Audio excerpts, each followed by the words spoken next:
Et nous terminons donc ce journal à Port-Mort. Nous sommes allés à la rencontre d'Odile Ancrenas, présidente de l'association Port-Mort en Seine, pour qu'elle nous fasse un point sur les projets à venir de l'association.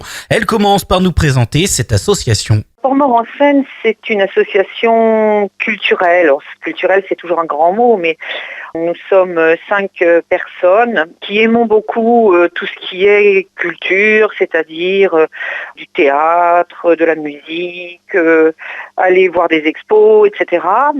Et puis on a pensé que ça serait sympa de partager notre passion avec les gens du village. Alors cet objectif-là est le premier objectif de la création de l'association. Et puis on s'est dit que c'était aussi une façon d'animer le village de Port-Mort. Il y a déjà beaucoup d'associations dans ce village-là. Mais bon, là, c'était un petit créneau qui n'existait pas, donc on s'est glissé dedans. Alors, un côté culturel au sein du village, vous allez me dire, on n'est pas très loin de villes un peu plus importantes dans lesquelles se déroulent beaucoup de choses. Quand on a mis en route notre association, qu'on a commencé les premières manifestations, on s'est vite aperçu que les gens aimaient beaucoup la proximité. On mélange aussi beaucoup de choses parce qu'on aime bien attirer, par exemple, je vais dire avec une exposition de peinture, et on va faire un petit concert en même temps. Donc les gens qui viennent pour la peinture vont découvrir une certaine musique et inversement, voilà. Donc en fait c'est aussi permettre de mixer plusieurs styles de culture, on va dire plusieurs types de culture. Elle est revenue avec nous sur leur dernière assemblée générale qui s'est réunie récemment dans un contexte particulier. Alors le contexte actuel ne nous a pas permis de faire une assemblée générale type, c'est-à-dire on convoque du public et puis on expose au public ce qu'on a fait l'année précédente, quels sont nos projets, etc. Là, impossible de faire ça. Donc on a fait une assemblée générale, on va dire sans public, en privé. On a fait un petit bilan entre nous et ensuite on l'a exposé via des affiches et via notre site aux gens qui sont habitués à nous fréquenter. En fait, on n'a pas fait grand-chose, on n'avait pas grand-chose à dire parce que 2020 a été une année complètement morte pour nous. On a dû annuler tout ce qu'on avait prévu, donc bon, le bilan était très vite fait. Et puis nos projets présentés sont des projets un peu hypothétiques, mais on y croit quand même, on croise les doigts. Après, le petit bilan financier, c'est pareil. L'année dernière, on n'a rien fait, on n'a rien dépensé, donc c'était très très rapide. Le public n'a pas perdu grand-chose à ne pas venir à cette assemblée. Mais enfin, c'est quelque chose qui est absolument obligatoire dans les associations, donc on s'y plie, on l'a fait officiellement.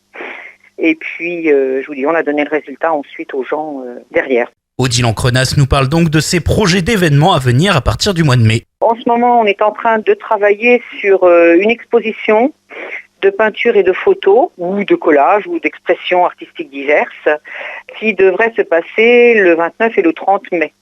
Alors, vous me direz, à cette époque-là, on ne sait pas trop ce qu'on va pouvoir faire.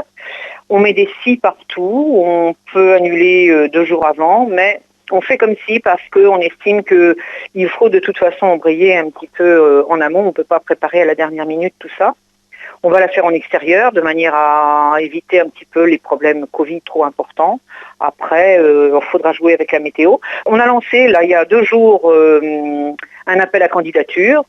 Et puis, j'ai déjà pas mal de réponses. En 2 jours, beaucoup de gens se jettent dessus, des exposants, en disant oui, on veut absolument faire quelque chose, c'est super positif, ça me donne le moral. Donc bon, c'est déjà ça.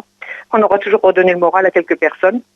Et puis voilà, si tout fonctionne bien, on aura donc cette exposition en plein air sur 2 jours dans un petit parc derrière la mairie. Et puis on va aussi convoquer 2 petits groupes musicaux pour animer l'après-midi, le samedi et le dimanche, pour faire quelque chose d'un peu sympa. Et pour conclure, elle nous parle des vidéoportraits que l'association propose en ce moment. Alors les vidéoportraits, c'est parce qu'on était en panne de tout. Donc on a cherché quel serait le moyen de quand même pouvoir diffuser un petit peu de culture, un petit peu de dynamisme. Et on a eu cette idée de faire des portraits de gens. Alors ce sont des gens qui sont déjà venus exposer, ce sont des peintres ou photographes qui ont déjà eu un rapport avec les expositions de Port-Mort. On leur a proposé de faire un petit portrait. On les a invités à un entretien qu'on a filmé. Et puis ensuite, on s'est déplacé chez eux aussi pour les voir travailler dans leur atelier, pour voir leur production, la photographier. Et puis après, là-dessus, un montage de pas mal d'heures. Et puis, ça nous a permis de produire des portraits. Bon, c'est sans prétention parce qu'on est loin d'être des pros de la vidéo. Mais bon, ça a aussi un certain succès au niveau du public. On diffuse sur Port-Mort. Et puis, avec les moyens qu'on peut avoir, sur le web, ça nous permet de diffuser dans tous les villages alentours également.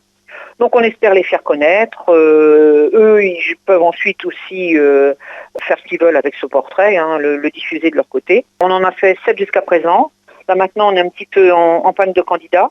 Mais on pensait faire ça 2-3 mois en fait. On a commencé l'année dernière au mois de septembre. On s'était dit bon, allez jusqu'à janvier, voire février au plus tard, on va faire ça. Puis après, on va pouvoir repartir sur des concerts ou des choses comme ça. Puis il s'avère que non, on continue toujours ces vidéos portraits parce que pour l'instant, on ne peut pas faire grand-chose d'autre en direct avec du public. C'est un petit biais pour quand même diffuser, garder des échanges, mais tout en sanitaire correction. On évite tout contact.